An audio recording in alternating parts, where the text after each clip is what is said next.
Hello friends, welcome to எங்கள் வீட்டு சமையல்.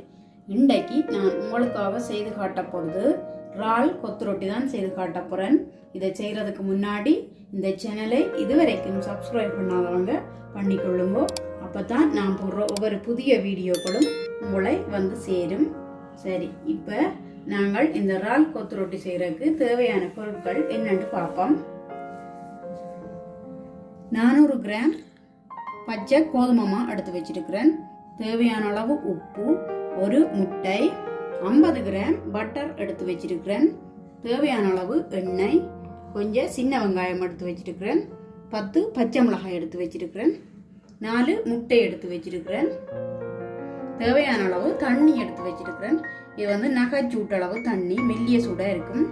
இது வந்து கொஞ்சம் கோவா, ஒரு கேரட், கொஞ்சம் லீக்ஸ் எடுத்து வச்சிருக்கிறேன். 2 பெரிய வெங்காயம் எடுத்து வச்சிருக்கிறேன். இதோட இறால் கறியும் எடுத்து வச்சிருக்கிறேன். இவ்வளவு தான் செய்ய தேவையான பொருட்கள். முதல்ல வந்து நாங்கள் கொத்து ரொட்டிக்கு தேவையான ரொட்டி செய்வதற்கு மாவை குழைச்சி எடுப்போம். வாங்கோ என்னென்னு செய்யலாம்னு பார்ப்போம். இப்போ நாங்கள் ஒரு பெரிய பவுல் ஒன்று எடுத்து அதில் 400 கிராம் பச்சை கோதுமை மாவை போட போகிறேன். இதுக்குள்ளே வந்து 50 கிராம் பட்டர் எடுத்து வச்சிருந்தேன், அதையும் போடுறேன். ஒரு முட்டை எடுத்து வச்சிருந்தேன், அதையும் போடுறேன்.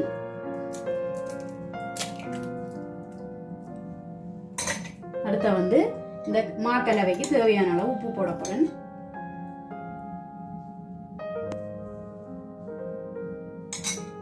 இப்ப இந்த இவ்வளத்தையும் முதல் கலந்து எடுப்போம்.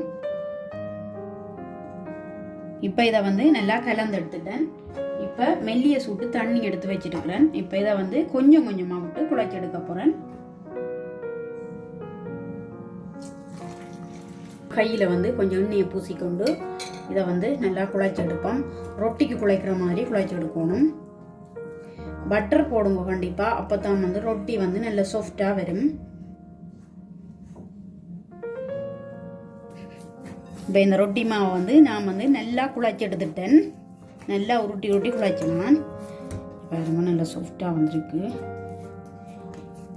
இப்போ இதை வந்து இதுக்கு வச்சுட்டு இதுக்கு மேலே வந்து கொஞ்சம் எண்ணெய் பூசி இதை வந்து நான் வந்து 2 மணித்தியாலம் இப்படியே மூடி வைக்க போகிறேன். நான் வந்து பொலித்தீன் கவர் ஒன்றால மூடி வைக்கிறேன். நீங்கள் இல்லாட்டிக்கு ஈரமான கொட்டன் துணியாலையும் மூடி வைக்கலாம். நான் இந்த ரொட்டிக்கு குழைச்ச மாவை வந்து ஊற வச்சு 2 மணித்தியாலங்கள் ஆகிட்டுது. பார்த்தீங்கன்னா தெரியும், பாருங்க இவ்வளோ சாஃப்டாக இருக்குண்டு. இப்போ நான் வந்து இதை ஒரு தட்டில் நல்ல மெல்லிசாக ரொட்டியாக தட்டி சுட்டெடுக்க போகிறேன். எவ்வளோக்கு மெல்லிசா தட்ட முடியுமோ அவ்வளோ மெல்லிசா தட்டி எடுப்போம். சின்னனா ஒரு உருண்டை எடுத்து தான் செய்ய போகிறேன். அப்போ நல்ல மெல்லிசா வரும்.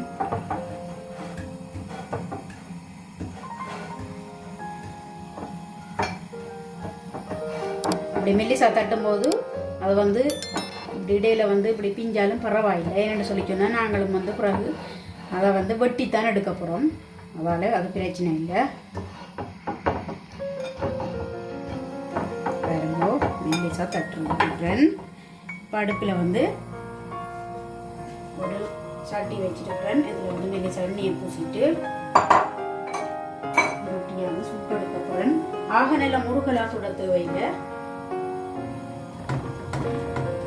கொஞ்ச நேரம் விட்டாலே காணும். இப்போ இந்த ரொட்டி வந்து அவிஞ்சிட்டுது, வேகி வந்துட்டுங்களா? இவ்வளோ வேகினா காணும். இதை விட வேகணும் இல்லை. ஒவ்வொரு ரொட்டிக்கும் 1 நிமிஷம் வந்து காணும். இப்படி நான் மிச்சமாவையும் வந்து சுட்டெடுக்க போகிறேன். நான் வந்து எல்லா ரொட்டிகளையும் வந்து சுட்டெடுத்துட்டேன். 400 கிராம் மாவு எடுத்துனா எனக்கு வந்து 10 ரொட்டி வந்திருக்கு. நல்லா சாஃப்டாக வந்திருக்கு. இங்கே பார்த்தீங்கன்னாலே தெரியும், முறுக்க விட இல்லை. நான் இங்கே பாருங்கோ சாஃப்டாக வந்திருக்கு. அதை வந்து அதுக்கு தான் பட்டர் போடுறோம். இப்போ இவ்வளோத்தையும் நான் வந்து சின்ன சின்னனா வட்டி எடுக்க போகிறேன். கொத்து ரொட்டிக்கு ஏற்ற மாதிரி நான் வந்து 3 ரொட்டியாக இப்படி அடுக்கிட்டு இதை வந்து இப்படி சுருட்டி எடுக்க போகிறேன். எடுத்துட்டு வந்து இப்படி சின்ன சின்னனா வெட்ட போகிறோம். முதல் இதை இப்போ நான் வந்து சுருட்டி சுருட்டி வெட்டிட்டேன். இப்போ இதை வந்து இப்படி வச்சுட்டு சின்ன சின்ன ஆக்க போகிறேன். இப்போ இந்த ரொட்டி எல்லாத்தையும் வந்து குருணை குருணியாக வெட்டி எடுத்துட்டேன். இப்போ நாங்கள் வந்து கொத்து ரொட்டி செய்வோம். அடுப்பில் வந்து ஒரு பாத்திரத்தை வச்சுருக்கிறேன்.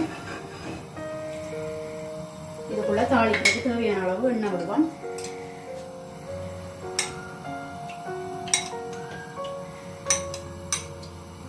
நான் வந்து 5 டேபிள் ஸ்பூன் எண்ணெய் விட்டுருக்கிறேன். எண்ணெய் வந்து கொஞ்சம் சூடாகட்டும். நான் இப்போ கொத்து ரொட்டிக்கு தேவையான மிரக்கறிகள், வெங்காயம், பச்சை மிளகாய் எல்லாத்தையும் வந்து பொடி பொடியாக கட் பண்ணி வச்சிருக்கிறேன். இப்போ எண்ணெய் கொதிச்சுட்டு வெங்காயத்தை நாங்கள் போட்டு தாளிப்போம்.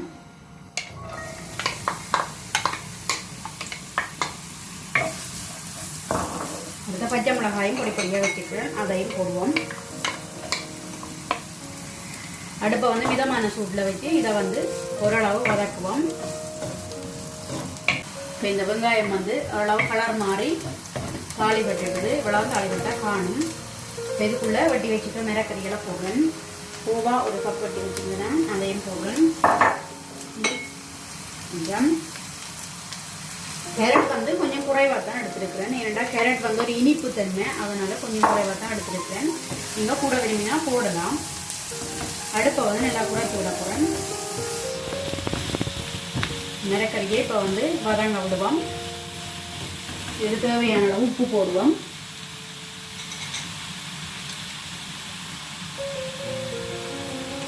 கொஞ்சமாக போடுவோம், வேண்டாம் கறியும் சேர்ப்போம். ரொட்டி சுடும் போதும் உப்பு போட்டு தான் செய்த நாங்கள், அதனால் இந்த மிரக்கறிக்கு தேவையான அளவு உப்பு போடுவோம். 2-3 நிமிஷம் வந்து வதங்கட்டும். இப்போ இந்த மிரக்கறி எல்லாம் வந்து நல்லா வதங்கி வந்துடுது. இப்போ நாங்கள் வந்து சரியாகிட்டு நடுவில் வந்து முட்டையை அடித்து ஊற்ற போகிறேன். 4 முட்டை எடுத்து வச்சுருந்தேன், அதனாலேயும் விடுறேன்.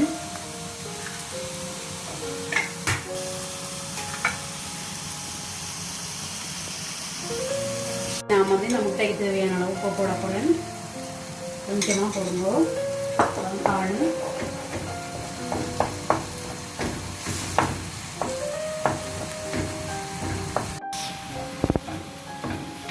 இப்போ இந்த முட்டை வந்து மிரக்கறிகளோட சேர்ந்து வதங்கி கொண்டிருக்கு.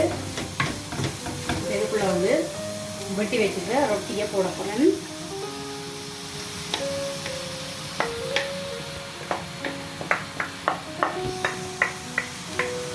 அடுப்பை வந்து நல்லா குறைச்சி வைங்க. இது வந்து கொத்து ரொட்டிக்கு தேவையான இறால் கறி எடுத்து வச்சிருக்கிறேன். இந்த வீடியோ நான் முதலே அப்லோட் பண்ணியிருக்கிறேன். இது லிங்கை டிஸ்கிரிப்ஷனில் கொடுக்குறேன், அதை பார்த்து தெரிஞ்சு கொள்ளுங்க. அதில் வந்து இறால் கறி செய்யும்போது தலையோட சேர்த்து தான் எடுத்து செய்திருக்கிறேன்.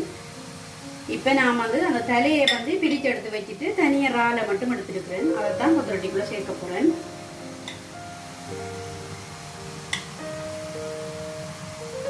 இப்போ இந்த ரொட்டிக்கு தேவையான அளவு கறியை வந்து விடுவோம்.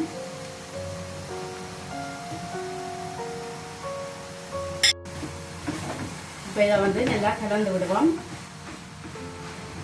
கொத்து ரொட்டி வந்து ஆக தண்ணி தன்மையாகவும் இருக்கக்கூடாது, அதே மாதிரி ஆக வந்து காஞ்சதாகவும் இருக்கக்கூடாது. ஒரு நடுத்தரத்தில் இருக்கணும், இப்போ தான் நல்லா இருக்கும் சாப்பிடும்போது. இப்போ இதுக்குள்ளே வந்து இறால், முட்டை, மிரக்கறி எல்லாம் சேர்ந்து நல்லா வரப்படுது. பாருங்க, தண்ணித்தன்மையும் இல்லை, அதே மாதிரி ஆக காய்ஞ்சதாயும் இல்லை, அளவாக இருக்குது. இப்போ இதெல்லாம் வந்து நல்லபடியாக கிளவிட்டு வந்துட்டுது. இப்போ நான் வந்து அடுப்பு ஆஃப் பண்ணிவிட்டு சின்ன வெங்காயம் கொஞ்சம் எடுத்து சின்ன சின்ன கட் பண்ணி வச்சுருந்தேன். இதை வந்து மேலே தூவ போகிறேன். சாப்பிடும்போது அந்த சின்ன வெங்காயம் வந்து அப்படியே கடிபடும் போது சுவை வந்து நல்லா இருக்கும். இந்த சின்ன வெங்காயத்தை போட்டுட்டு மெலிசாக கலந்து விடுவோம். நார்மலாக வந்து கொத்து ரொட்டி வந்து ரோட்டு கடைகள் எல்லாம் பார்த்தீங்களேண்டா கொத்தித்தான் தருவினோம், பெரிய தட்டொண்டில் வச்சு கொத்தித்தான் தருவினோம். ஆனால் இங்கே வந்து கொத்த முடியாத சூழ்நிலையால் நாங்கள் வந்து வீட்டிலேயே சுலபமாக சட்டிக்குள்ளே வந்து போட்டு பிரட்டி எடுக்கிறோம். இதுவும் வந்து அந்த ரோட்டு கடையிலேயே உள்ள அதே கொத்துரொட்டி சுவைக்கு நிகராகவே இருக்கும். கண்டிப்பா இதை நீங்களும் வீட்டிலே செய்து பாருங்க. ஏனென்றா அவ்வளவு சுவையாக இருக்கும்.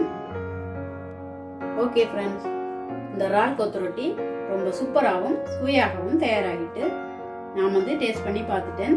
ரொம்ப சுவையாக வந்திருக்கு. கண்டிப்பா நீங்களும் இதை ட்ரை பண்ணி பாருங்க. எப்படி இருக்குன்னு சொல்லி உங்களோட கருத்துக்களை இன்பாக்ஸுக்குள்ள சொல்லுங்க. இந்த வீடியோ உங்களுக்கு பிடிச்சிருக்குமென்னு நினைக்கிறேன்.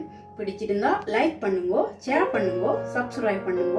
மறக்காம அந்த பெல் பட்டனையும் பிரஸ் பண்ணி விடுங்க. நான் உங்களை இன்னும் ஒரு புதிய வீடியோவில் சந்திக்கிறேன்.